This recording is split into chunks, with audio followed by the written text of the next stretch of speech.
Tadi kan di buku Umi kan dijilid-jilid ya, pada saya. Contoh misalnya anak kita di jenjang TK kebetulan baru menyelesaikan jilid 3. Ya.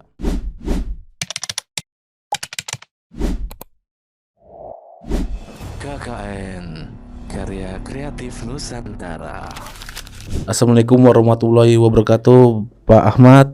Waalaikumsalam warahmatullahi wabarakatuh. Apa kabar, Pak? Alhamdulillah, bikhair, Ustaz Reza. Alhamdulillah. Terima kasih Pak sudah datang ke podcast kami. Yang kebetulan Pak Ahmad ini sebagai manajer Area 2 di Umi Pusat ya. Surabaya. Ngomong-ngomong datang ke Balikpapan nih ngapain nih Pak? Liburan kah atau apa nih Pak? Yang pertama silaturahim Pak Reza Silaturahim, ya. Jadi kewajiban kami dari Umi Pusat ini menguatkan cabang kami yang ada di daerah. Oke. Dari salah satu misi ke Balikpapan ini, di samping silaturahim, supervisi di sebuah sekolah, ini menguatkan SDM teman-teman trainer di daerah Balikpapan. Oh gitu. Berarti lembaga Umi ini dari Sabang sampai Merauke ada nih Pak? Insya Allah begitu Pak Reza. Jadi alhamdulillah Umi ini diterima masyarakat dari Sabang sampai Merauke. Hampir semua di kabupaten dan provinsi yang ada di Indonesia ada metode Umi. Alhamdulillah. Termasuk Balikpapan ya Pak? Termasuk Balikpapan. Oke. Insya Allah. Berdirinya lembaga Umi ini tahun berapa nih Pak? Kalau kami launching metode Umi ini dari tahun 2007 Pak Reza. Oke. 2007 gitu ya. Hanya kami resmi berbadan hukum sendiri di Umi Foundation itu mulai tahun 2011. 2011. Sudah belasan tahun ya. Kurang lebihnya begitulah. Alhamdulillah ya. Nah, kalau saya lihat nih banyak sekolah-sekolah sekarang nih sudah melek tentang agama nih ya. Khususnya dari kalangan dari dasar, TK, SD, SMP. Nah, dari lembaga Umi sendiri nih mengkoordinir hanya TK aja, SD aja, atau semuanya nih? Baik. Jadi kami di metode Umi ini yang bergabung bekerjasama dengan metode Umi tidak hanya di lembaga formal ya, Oke. tapi semua lembaga dakwah baik itu formal maupun non formal bisa bergabung dengan metode Umi. Kalau di formalnya bisa di jenjang TK, SD, SMP, SMA, dan bahkan ada sebagian perguruan tinggi yang juga pakai metode kami. Kemudian di lembaga non formal ada Diniyah, TPQ, dan ada lembaga-lembaga semacam Rumah Quran dan seterusnya yang sudah banyak juga dengan bergabung dengan metode Umi. Oke, berarti pendidikan formal itu semuanya dirangkul ya? Semuanya, betul. Semuanya termasuk perguruan tingginya? Insya Allah. Oh, insya Allah perguruan tinggi saya pakai lembaga Umi nanti. Amin. Insya Allah. Amin. Dengan senang hati. Kebetulan TK Nusantara pakai lembaga Umi. Insya Allah. Ya karena kita kembali lagi ya Pak ya. Pak Ahmad, kalau kita nggak ngajarin anak dari dini tentang agama itu riskan, takut nanti sudah besarnya gitu. Makanya anak saya itu nggak pernah juga. Saya lebih tekankan agama. Kalau bahasa Inggris kah atau apa kah itu nomor 2 lah bagi saya. Yang penting agama ini ditekankan.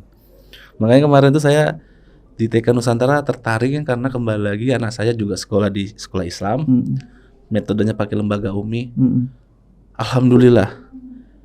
Saya bersyukur. Kenapa? Pada waktu saya di rumah, padahal saya nggak marah nih. Saya cuma ngomong agak tinggi sama anak saya. Lah kok langsung dikasih hadis. Masya Allah. Langsung ya kembali lagi di situ saya berpikir bahwasanya anak dari dini aja bisa memahami tentang ajaran agama Islam. Apalagi kita ya Pak Ahmad ya. Dan di lembaga Umi ini sendiri nih metode pembelajarannya ada berapa nih Pak? Banyak nih. Maksudnya pembelajarannya maksudnya meliputi apa aja nih pembelajaran Umi misalnya mungkin tilawatinya atau apakah mungkin Pak Ahmad bisa menjabarkan itu. Jadi di metode Umi ini Pak Reza kami ada program basic dan ada program pengembangan. Program basicnya tentunya adalah tartil, mengantarkan anak-anak kita bagaimana usia dini anak-anak kita bisa membaca Al-Quran dengan tartil.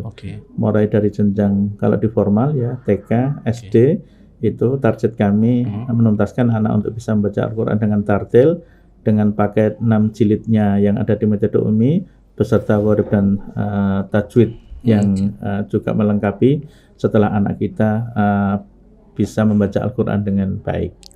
Selebih dari itu, yang kami sebutkan pengembangan tadi adalah di metode UMI tidak hanya mengajarkan anak hanya bisa membaca, Pak Reza.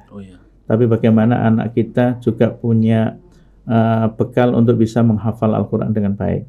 Sehingga di program kami ada program tahfidzul Quran dengan metode UMI, dan anak-anak kita juga tidak hanya bisa membaca dan menghafal, tentunya untuk bisa mengamalkan apa yang nanti dia baca itu mereka harus mengetahui maknanya. Oleh karena itu di metode UMI juga ada program menerjemahkan Al-Quran dengan branding yang kami gunakan Turjumanul Quran untuk anak yang selesai belajar tingkat dasar, yaitu basic tartil Al-Quran. Begitu Pak Reza. Berarti di lembaga UMI tidak hanya mempelajari terhadap etika beragama atau apa, tapi dalamannya malahnya Pak ya. Betul.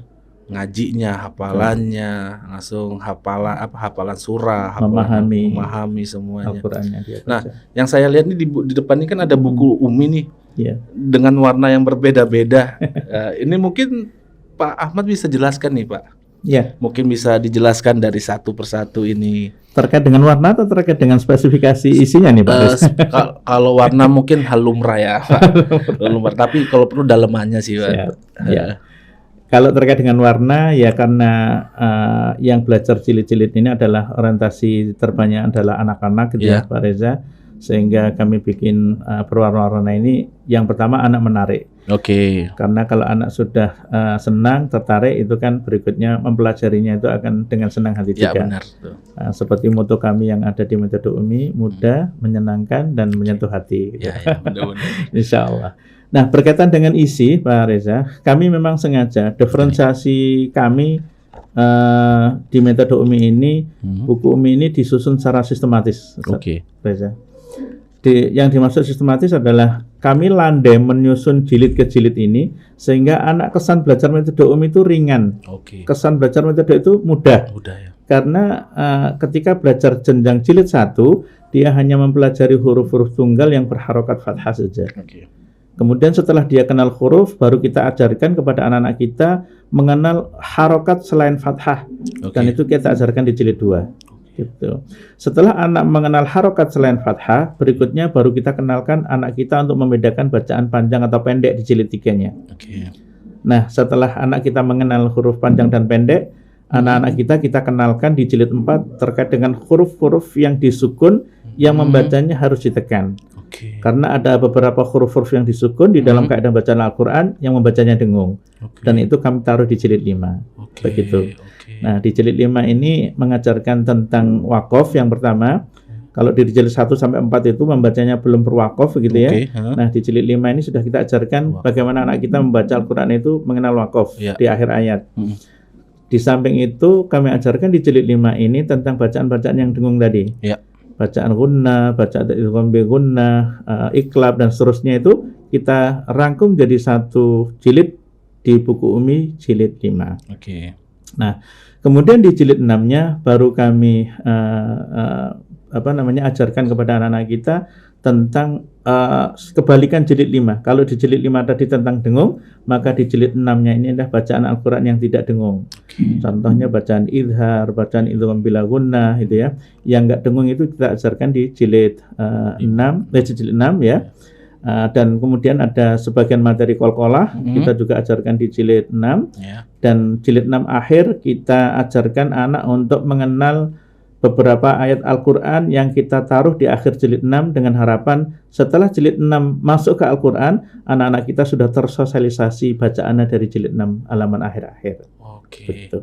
Jadi buku ini adalah perjalanan mereka membaca Al-Quran ya? Betul sekali. Dari awalnya cuma mengenal huruf sampai penekanan, sampai dengungnya, sampai kelancaran dalam berbicara mengaji lah. Betul sekali. Seperti itu ya. Masya Allah. Berarti memang anak-anak tuh beda sama saya dulu. Zaman dulu masih kecil udah kayak gini Pak. Kita beda ya. Benar. Dulu langsung ikro saya. Betul. Tanpa, kalau ini kan anak-anak zaman sekarang Jangankan sebelum Al-Qur'an Iqra 1 belum ini ya. Betul. Dia harus dasaran. Kalau saya dulu Iqra 1, Iqra 2, Iqra 3, tapi alhamdulillah ya semua itu tergantung dari niatnya kita masing-masing. Dan keistimewaan dari lembaga Umi ini untuk anak-anak dalam mempelajari lembaga ilmu ini apa? Umi ini apa nih? Keistimewaan. Pasti ada keistimewaan dong. Baik Pak Reza. Jadi ini yang membedakan mungkin Umi dengan metode yang lain Pak Reza. Bahwa untuk menggapai sebuah kualitas, metode Umi itu tidak hanya mengandalkan buku yang ada Pak Reza. Tapi kami lebih menekankan pada sistem yang mampu menjamin mutu. Setiap anak yang belajar metode Umi diharuskan bisa membaca Al-Quran dengan baik. Jadi siapapun bahasanya yang belajar metode Umi itu bisa dijamin baca Al-Qurannya baik. Benar. Itu butuh sebuah sistem yang mampu menjamin itu Pak Reza. Karena buat kami metode saja nggak cukup gitu ya. Metode saja nggak cukup untuk membuat anak kita baik. Bagaimana gurunya, bagaimana implementasi sistemnya ketika diterapkan di sebuah lembaga, ini semuanya harus diatur dalam rangkaian sistem. Yang di metode Umi ada 10 pilar sistem untuk Umi yang harus diterapkan ketika metode Umi itu digunakan di sebuah lembaga. Berarti keistimewaannya seperti itu ya. Iya. Berarti keistimewaannya pada anak-anak yang kalau menurut saya sini lebih ke arah keistimewaan pada anak-anak dari dini, TK maupun SD SMP. Kenapa? Karena kan dari dini kayak contoh anak saya nih Pak Ustadz, yang dimana sudah tahu tentang surah A, B, C, D, langsung bener-bener terasa banget anak saya dibelajarin lembaga Umi. Contoh, kalau orang nggak belajar tentang dengung, kita nyebut nama Allah ya Allah. Tapi kalau anak saya Allah ada dengungnya Allah. Jadi memang ada perbedaan itu. Seperti itu. Kalau kita misalnya baca Al-Fatihah waddolim, anak saya berbeda itu. Saya sama anak saya juga berbeda itu. Makanya alhamdulillah anak saya juga belajar lembaga Umi dan memang banyak keistimewaan tersendiri dari lembaga Umi. Dan untuk lembaga Uminya ini pasti kan ada hafalan hadis-hadis itu. Itu apakah setiap tingkatan tuh berbeda-beda hafalan hadisnya? Betul. Jadi Pak Reza, yang kami utamakan di program basic kami, di samping anak kita membaca Al-Quran dengan tartil ya, dengan jilid-jilid yang ada, anak kita juga diberikan materi hafalan sesuai dengan tingkatan jilid yang mereka pelajari. Itu ketika di lembaga non formal ya. Tapi ketika di lembaga formal kami punya target hafalan, hafalan surah-surah pendek misalnya. Hafalan surah-surah pendek yang di sekolah formal ini kami desain berdasarkan target yang ada di kelas. Jadi misalnya anak kelas 1 targetnya hafalannya surah apa sampai surah apa, kelas 2 surah apa sampai apa begitu. Adapun materi-materi hadis itu adalah materi-materi penunjang yang kami berikan keleluasaan buat lembaga untuk memberikan muatan hadis apa yang akan diajarkan di lembaga mereka masing-masing. Jadi kami tidak membatasi hadis-hadis yang mestinya diajarkan kepada anak-anak ini apa saja, tapi kami lebih memberikan keleluasaan buat lembaga terkait dengan hafalan hadis-hadis yang ingin diajarkan di lembaga itu dikembalikan kepada lembaga masing-masing. Gitu. Tetapi batasan minimal untuk hafalan surah-surah pendek di kami itu kami batasi, Ustaz Reza. Minimal anak kita di jenjang SD kelas 1 sampai dengan kelas 6 SD itu minimal yang dia harus hafal adalah 1 juz. Syukur-syukur kalau bisa 2 juz, alhamdulillah. Dan beberapa lembaga yang konsis yang sudah menggunakan metode Umi cukup lama, rata-rata target yang dicapai anak kita kelas 1 sampai kelas 6 bisa 2 sampai 3 juz. Itu Pak Reza. Berarti memang pakai target juga ya. Betul. Masing-masing. Berarti kalau yang masalah hafalan hadis ini tergantung dari masing-masing lembaga ya. Betul sekali. Mintanya apa, seperti apa ya seperti itu. Dan kalau dari foundation Umi tersendiri ini ada nggak standarisasi pembelajaran Umi ini terhadap sekolah-sekolah? Apakah pasti kan Umi ini kan punya standar nih, standar aturan pembelajaran. Apakah standar pembelajaran aturan ini bisa masuk ke semua sekolah atau berbeda-beda setiap sekolah atau gimana nih? Baik. Ini ya Pak Reza yang kami katakan bahwa metode Umi itu tidak sekedar buku, tapi metode Umi adalah sebuah sistem yang mampu menjamin bahwa siapapun yang belajar Al-Quran diharapkan bisa membaca Al-Quran dengan baik. Nah, untuk menjamin itu di metode UMI ada 7 program dasar. Ya. Ada 7 program dasar itu diantaranya adalah ada tashih. Tashih itu adalah pemastian kualitas calon guru yang akan mengajarkan metode UMI. Jadi siapapun yang akan mengajarkan metode UMI, langkah awal harus ikhlas untuk ditashih, diketahui bacaannya. Karena buat kami hanya orang-orang yang berkelayakan baiklah yang bisa menelurkan bacaan anak-anak kita yang baik. Jadi ada program tashih atau pemastian kompetensi calon guru pengajar. Setelah ditashih, bila belum lulus menurut standar kami, ada yang namanya tahsinul Quran. Tahsinul Quran ini adalah program perbaikan kepada calon guru Al-Quran yang akan mengajar. Jadi misalnya tadi kalau dites kok belum lulus, maka tidak perlu khawatir. Kami punya program tahsin yang bisa memperbaiki bacaan Al-Quran guru-guru yang belum lulus tadi gitu ya. Nah, setelah diperbaiki baik melalui tahsinul Quran, maka program kita baru yang ketiga adalah sertifikasi guru Al-Quran yang memberikan metodologi bagaimana cara mengajar metode UMI yang baik. Intinya di sertifikasi ini bukan belajar membenahi bacaan lagi, tapi di sertifikasi ini adalah memberikan bekal kepada guru bagaimana nanti kalau dia di kelas-kelas itu bisa mengajar dengan baik. Tahapan-tahapan mengajarnya dan seterusnya gitu ya. Alokasi waktunya, target-targetnya kita bicarakan di sertifikasi gitu. Nah, kami tidak cukup hanya mentraining guru sampai di sertifikasi saja Pak Reza. Tapi setelah itu juga masih kami perhatikan. Jadi setelah guru disertifikasi ini kan guru ngajar di kelas ya. Iya, benar. Nah, ketika guru ngajar di kelas itu biasanya tidak semudah yang dia pahami di sertifikasi. Mereka butuh yang namanya pendampingan. Maka di program kami ada yang program yang keempat namanya coaching implementasi. Ya, pendampingan saat metode UMI itu diterapkan. Jadi saat metode ini diterapkan, guru-guru yang pasca sertifikasi itu mengajar, maka program dari awal yang kami terapkan adalah pendampingan atau coaching implementasi kepada guru-guru yang tadi baru akan mengajar tadi. Nah, setelah didampingi atau di coaching implementasi, kami pun tidak cukup mengantarkan sampai di sini saja, tapi kami teruskan dengan program pemastian di setiap semesternya bahwa metode UMI itu dijalankan atau diajarkan dengan baik. Kami ada program yang namanya supervisi rutin.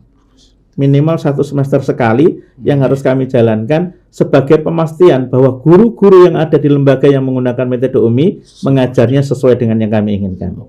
Tidak cukup sampai di sini Pak Reza, kami punya program yang keenam namanya Munaqosyah. Munaqosyah ini hasil pembelajaran yang sudah dicetak oleh guru-guru Al-Quran ini yang ngetes dari kita. Bukan dari gurunya sendiri. Dari UMI sendiri. Kita objektif dong kalau kita mengajar sementara yang ngetes adalah kita sendiri. Maka yang ngetes anak-anak hasil dari produk yang sudah diajarkan oleh guru-guru itu dari kita metode UMI. Gitu. Namanya Munaqosyah. Munaqosyah itu tes hasil akhir pembelajaran Al-Quran yang sudah diajarkan oleh guru-guru yang syaratnya adalah anak minimal khatam 1 kali, anak selesai program gharib dan tajwid. Setelah selesai itu baru anak-anak kita layak untuk mengikuti program Munaqosyah atau tes akhir tadi. Nah, program yang terakhir setelah anak dites dan lulus menurut standar metode UMI, anak-anak kita ada program yang namanya Khatmul Quran dan Imtihan, yang dimana anak-anak kita yang tadi lulus tashih tadi, ini anak-anak kita diberikan acara tasyakuran atau wisuda lah. Kalau di SD itu ada wisuda ya. Di lembaga itu ada wisuda, tapi wisuda Al-Quran yang isinya ini adalah imtihan, ujian terbuka yang siapapun wali murid serta kita yang hadir pada saat ujian terbuka itu boleh menguji anak-anak yang tadi sudah lulus Munaqosyah tadi. Dari gurunya, bukan dari UMI-nya sendiri? Bukan dari kita, tapi siapapun yang hadir di situ, dia bisa bertanya kepada anak-anak kita yang sudah kategori lulus Munaqosyah. Tentunya dengan batasan materi yang sudah diajarkannya. Ada standarnya sendiri ya. Betul, Jadi sebagai akuntabilitas publik bahwa kualitas metode UMI itu tidak hanya melalui kertas gitu ya, yang ditulis di setiap sesi setelah mengaji, tapi di akhir pembelajaran UMI itu ada semacam uji publik yang di situ peserta yang hadir, audien maksud saya, itu bisa bertanya kepada anak-anak kita bebas terhadap batasan-batasan materi yang sudah diajarkan. ibaratnya yang menjamin kualitas itu tidak hanya kita, Pak Reza, tapi publik pun bisa melihat Iya. inilah kualitas pembelajaran Al-Quran di lembaga yang menggunakan metode UMI. Oke. Seperti itu. Masya Allah, panjang kali ini standarnya ini, SOP-nya ini. Nah, untuk- ini yang kami katakan sistem di metode oke. UMI di situ. Berarti memang UMI sendiri ini memiliki SOP yang sangat ketat ya, standarnya. Standar pembelajaran sangat ketat banget, sampai tadi saya bilang, tadi saya dengar tuh dari gurunya sendiri pun harus dilatih sampai maksimal ya kan. Betul. Seperti itu. Dan bukan hanya anaknya aja, tapi gurunya yang terlibat pun harus belajar juga. Harus standarisasi. Walaupun dia sudah bisa ngaji, belum tentu Betul sekali. sesuai dengan uminya ya kan. Iya, Seperti iya. itu. Dan nggak tahu nih guru-guru yang diajarin stres nggak nih? Untuk bicara Al-Quran tidak ada yang stres, Iya, Ustaz Reza, insya Allah ya. Jadi semakin orang belajar Al-Quran, insya Allah semakin Amin. bisa menghayati dan Benar. menikmati. Karena hakikatnya Al-Quran tidak akan pernah habis Benar. jika dipelajari. Soalnya kemarin itu sempat saya kembali lagi pas waktu guru-guru TK saya itu saya ajakin, saya mau pakai lembaga UMI, alhamdulillah nggak ada yang nolak, langsung semangat gitu. Kan kadang juga namanya umur ya Pak ya, namanya umur, aduh males lagi belajar. Tapi guru-guru TK Nusantara ini masih maksimal mau belajarnya. Dan alhamdulillah UMI ini juga semoga bisa bermanfaat di TK Nusantara juga sih Amin. sebenarnya Pak. Amin. Dan saya tertariknya di lembaga UMI itu kenapa? Karena yang terpenting bagi saya itu adalah bagaimana dia mengenal Islam berdasarkan Al-Quran. Itu sih yang terpenting. Iya. Karena itu bagi saya ilmu yang sangat penting bagi diri anak saya, dan apa yang didapati anak saya itu nggak ada di saya. Iya. Saya pun jujur nih Pak, saya tuh kadang sama anak saya, nah Umi itu gimana? Oh, saya tuh sampai sholat, sampai dibilang ya salah nih. Bacaannya harusnya seperti ini. Iya. Tapi saya harus lapang dada bahwasanya ya mau nggak mau saya harus terima. Masya Gitu. Allah. Masya Allah. Dan untuk Pak Ahmad sendiri nih melihat pembelajaran UMI ya yang sangat ketat di Balikpapan ini, Iya. menurut Pak Ahmad sendiri karena manajer Manajer area. kan, pasti kan setiap kota ini kan pasti ada penilaian dong. Iya. Nah ya kan pastinya dong. Iya. Ya kan. Khususnya di kota Balikpapan ini gimana nih penilaiannya nih Pak? Masya Allah. Balikpapan ini adalah bagian dari UMI daerah yang kami perhitungkan di pusat. Oh, Masya Allah. Kalau bisa dikatakan lembaga cabang kami di daerah luar pulau, ya, boleh saya katakan yang diandalkan adalah Balikpapan. Oh gitu. Betul. Yang di luar pulau ya Pak ya? Di luar pulau Jawa ya? Di luar Oke. pulau Jawa. Karena kalau di Jawa baik ya wajar karena dekat dengan pusat gitu ya. Oke. Otomatis segala informasi dan update itu selalu dapat. Oke. Nah, untuk yang Balikpapan ini adalah UMI daerah yang menurut kami sangat kami perhitungkan begitu ya. Iya. Karena kiprahnya yang notabene masih banyak UMI daerah yang lain yang mendahului, tapi secara kapasitas teman-teman kita di cabang UMI daerah Balikpapan ini Masya Allah dengan jumlah pengguna 80 lembaga ya Ustaz Malik ya, jumlah siswanya 20.000 siswa yang bergabung di seluruh Balikpapan dan sekitarnya, Insya Allah. Termasuk bukan lumayan lagi nih ya. Termasuk berkembang juga ya ini pendidikan UMI ini di Balikpapan ya. Itu Berarti yang pusatnya kami- di Surabaya ya? Pusatnya di Surabaya. Saya kira pusatnya Jakarta. di Surabaya. Di Surabaya malahnya. Iya, di Surabaya. Seperti itu. Dan gini, Pak Ahmad, saya mau tanyakan lagi. Misalnya nih, contoh misalnya anak saya nih. Anak saya tidak jangankan hafalan Al-Qur'an misalnya. Tetapi penekanannya, dengungnya masih belum lancar. Di saat misal kita tidak tahu nih, setiap anak kan pasti berbeda tumbuh kembang ya. Betul. Nah, pada waktu dia sampai kelas 6 SD pun dia masih sulit. Apakah pada waktu SMP dia masih bisa? Nah, betul sekali. Ustaz Reza, inilah yang saya senang di kesempatan ini ya. Oke. Bahwa di metode UMI itu punya kurikulum jenjang pendidikan Quran yang berkelanjutan, Ustaz. Yang kami maksudkan adalah jenjang pendidikan berkelanjutan adalah kami punya target yang jelas. Yeah. Kalau anak kita jenjang TK itu target kami bagaimana anak kita bisa selesai basic jilid 1 sampai jilid 3 atau 4. Itu diselesaikan anak dalam kurun waktu 2 tahun ya, TK sama TKB. Kemudian ketika belum selesai, maka jilid 5-nya kemana? Ya tentunya dilanjutkan di SD kan gitu ya. Dilanjutkan di SD sampai dia bisa hatam jilid 6, hatam Al-Quran dengan selesai gharib dan tajwid, dan selesai termunaqashah tadi. Dan biasanya kalau anak dari TK masuk ke SD untuk melewati jenjang selesai pembelajaran Al-Quran, itu cukup sampai di kelas 3 atau kelas 4 saja. Sehingga kelas 5 dan 6-nya anak ini sudah bisa masuk ke program pengembangan tadi. Program tahfidz atau tarjim yang kami maksudkan tadi, begitu. Nah, ini yang saya katakan jenjang pendidikan berkelanjutan. Atau misalnya anak kita baru masuk ke SD, dia baru selesai di kelas 4 atau 5 gitu ya. Maka kelas 6-nya dia baru masuk ke program pengembangan. Nah, kemudian nanti di SMP-nya pengembangan itu pun juga akan dilanjutkan. Pun begitu ketika anak kita di SD ini kok qadarullahnya kelas 6 baru selesai gitu ya. Maka nanti program pengembangannya itu akan diteruskan di jenjang SMP dan bahkan sampai SMA begitu. Dan bahkan paket-paketnya itu kalau bisa kami katakan jenjang pendidikan yang berkelanjutan tadi, Ustaz Reza, kelas TK kita itu lulus TKB, selesai jilid 4 gitu ya. Untuk SD dia bisa munaqashah tartil, munaqashah dasar gitu ya.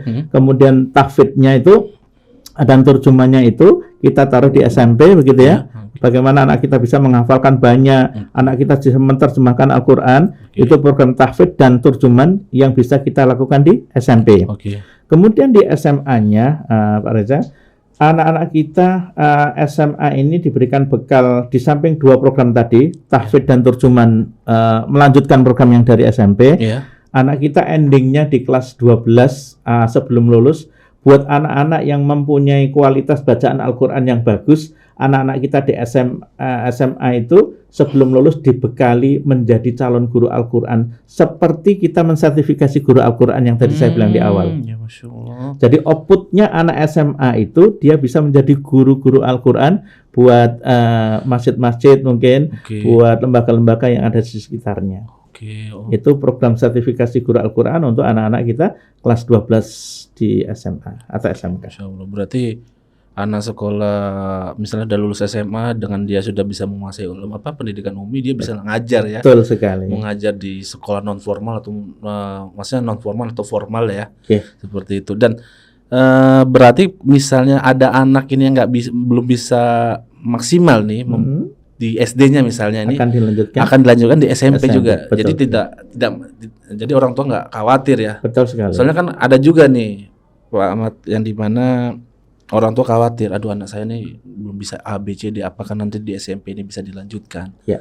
Nah berarti kan kita kalau mau ingin lanjutkan lagi sesuai dengan sekolah yang memiliki standar pendidikan lembaga UMI ya. Betul sekali. Seperti itu. Oke. Makanya tadi kan di buku UMI kan dijilid-jilid ya, ada saya. Contoh misalnya anak kita di jenjang TK kebetulan baru menyelesaikan jilid 3. Kemudian ketika masuk ke SD, kita akan plusmen lagi kan anak itu. Dari TK-nya sudah selesai jilid 3. Kalau jilid 3-nya tuntas di tingkat TK, maka di SD-nya tinggal disambungkan dengan jilid 4. Begitu.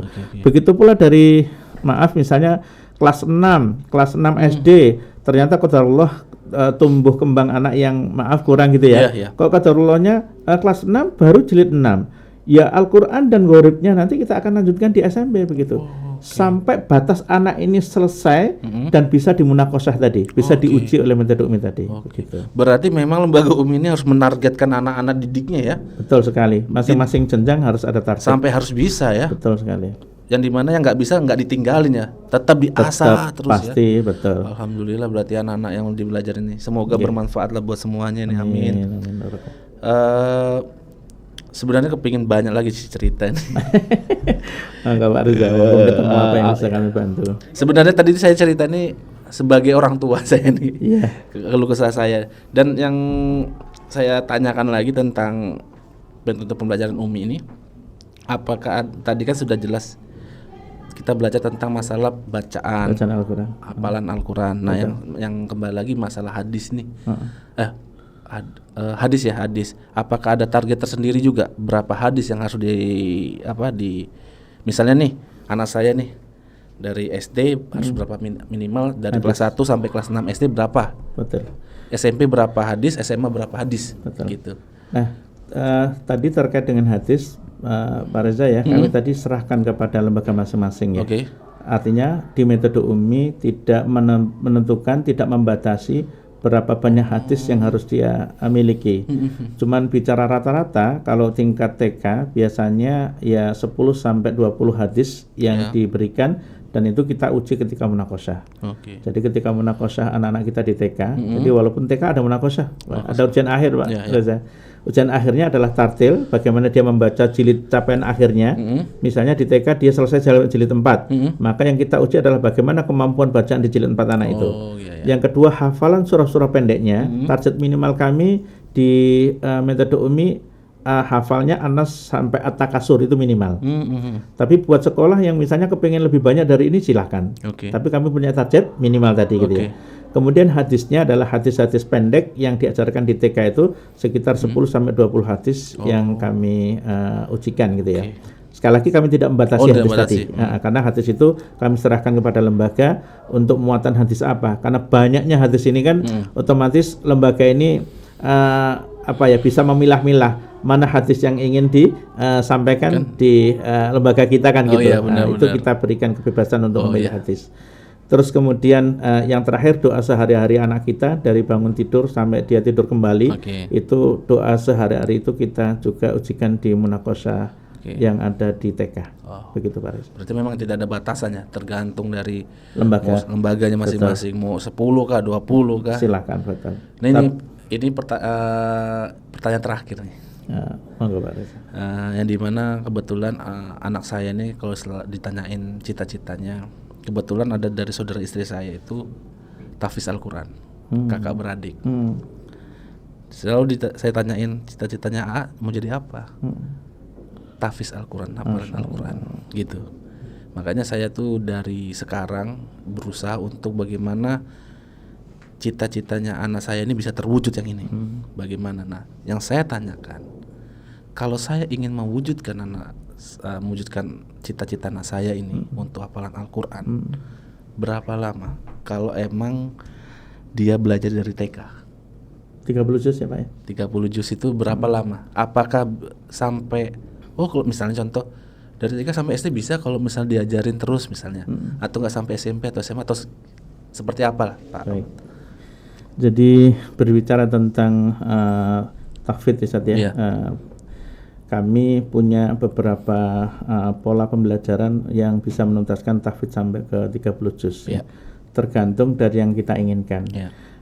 Anak kita mau dicetak dari dini dia sebagai penghafal Al-Quran, atau anak-anak kita dipersiapkan untuk bisa membaca dulu dengan baik. Setelah dia bisa membaca baik, baru target berikutnya adalah menghafal Quran. Kalau saran kami, sebelum anak ini menghafalkan Al-Quran 30 juz, basic bacaan anak ini harus bagus dulu. Kalau berdasarkan pengalaman kami, anak-anak kami yang menghafalkan Al-Quran, konsisten menghafalkan Al-Quran, itu memang rata-rata di usia SMP ya. Artinya apa? Jenjang TK dan SD dia menuntaskan bacaannya dulu. Bacaannya sampai baik dan sampai lulus munakosyah. Sampai lulus teruji kami tadi, dapat sertifikat UMI. Nah, kemudian di jenjang SMP-nya dia baru akan menghafalkan Al-Quran. Nah, ini mau menghafal Al-Qur'annya itu ditargetkan 3 tahun di SMP langsung selesai, atau bisa ditargetkan SMA, ini tergantung keinginan kita. Kalau kita mentargetkan anak kita itu selesai SMP 3 tahun harus khatam Al-Qur'an dan hafal Al-Qur'an, maka pilihannya harus boarding dan sekolahnya adalah harus paket. Jarang sekali kami temukan anak kita sekolahnya normal. Sekolah normal artinya paginya dia sekolah, kemudian malamnya dia menghafal gitu ya. Tapi 3 tahun hafal dengan mutkin ini jarang. Yang bisa menghafal paket 3 tahun tuntas itu manakala ketika pesantren yang dia tempati untuk belajar Al-Quran itu sekolahnya adalah sekolah paket, sehingga sehari semalam tidak lain dia kecuali menghafal Al-Quran. Nah, kalau kita kepingin dua-duanya jalan misalnya, Ustaz Reza, ya sekolahnya harus jalan dulu ya Ustaz, menghafalnya harus jalan. Nah, ini biasanya 3 tahun itu menjadikan anak kita tuntasnya bisa, tapi mutkinnya yang belum. Mutkin itu artinya hafal dengan lengket, hafal dengan luar biasa begitu ya, sehingga dimanapun surat yang diminta anak kita bisa. Oke. Jadi kalau ingin dipercepat ya programnya harus tahasus gitu ya, harus tahasus yang di situnya adalah sekolahnya nomor 2 gitu ya, karena dia sehari semalam tidak ada lain kecuali Quran. Tapi kalau misalnya nggak harus SMP Ustaz, SMA boleh kok ya. Yang notabene seperti ini sudah banyak sekolah-sekolah formal yang bisa mengantarkan SMP dan SMA tuntas 30 juz untuk hafal. Seperti itu. Makanya nih anak saya ini seminggu 2 kali untuk pembelajaran hafalan Al-Qur'annya. Bukan hafalan sih, lebih ke arah ucapan bacaan. Seperti itu, dan kebetulan ya memang kebetulan dari guru saya sendiri, guru TK Nusantara Pak Ridwan yang kemarin ikut lembaga juga pembelajaran lembaga UMI. Jadi anak saya memang sih benar katanya Pak Ahmad tadi barusan bilang bahwasanya kalau kepingin seperti harus boarding school ya. Karena saya kemarin melihat sekolahnya saudara saya di Jawa itu pagi, siang, sore, malam baca Al-Quran terus. Itu Masya Allah, itu yang cita-cita saya sebagai orang tua itu. Cita-cita yang sangat mulia itu Pak Reza. Masya Allah. Karena kembali lagi saya tidak tahu anak saya ini kok bisa tiba-tiba punya pemikiran kepingin tahfiz Al-Quran. Seperti itu. Ya semoga apa yang saya harapkan bisa dijabah oleh Allah Subhanahu wa Ta'ala. Syukur-syukur kalau kita bisa mencetak tahfiz Al-Quran dari lembaga kita sendiri ya. Amin. Masya Allah. Masya Allah. Seperti itu ya. Terima kasih Pak Ahmad sudah mau saya tanya-tanyain ini. Dengan senang hati saya bisa memberikan informasi terkait dengan metode UMI. Amin. Harapan kami nanti di Yayasan Nusantara ya. Ini juga bisa bagian dari keluarga besar kami. Amin. Yang mengajarkan Al-Quran dengan metode UMI. Amin. Insya Allah dengan senang hati kami bisa membantu. Amin. Insya Allah. Insya Allah nanti proses kalau TK sudah berjalan dengan baik mungkin SMP-nya. Dengan senang hati Pak Reza, kami tunggu kabar baiknya. Ya semoga dari Pak Ahmad sendiri semoga selalu dilindungi oleh Allah Subhanahu wa Ta'ala, dirahmati Allah. Amin. Dan semoga apa yang diajarkan oleh Pak Ahmad bisa berkah buat semuanya, bermanfaat buat semuanya, termasuk anak didiknya. Seperti itu, dan khusus foundation UMI bisa berkembang sebagaimana mestinya. Amin ya rabbal alamin. Amin. Mungkin itu aja Pak Ahmad, terima kasih. Kalau ada yang pertanyaan yang saya mungkin yang nggak menyenangkan mohon dimaafkan.